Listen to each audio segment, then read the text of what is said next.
দিন বলে দিতাম, তাহলে আজকে আমাকে অপমান করতো।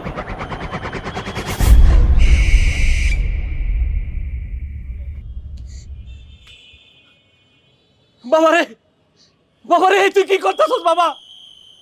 আমার আমারে মাফ করে দে বাপ, আমারে মাফ করে দে। আমি আমি তোরে মেলা কষ্ট দিছি বাপ। আমি আমি তোরে আর কষ্ট দিব না বাবা। আয় বাবা, আয় বাবা।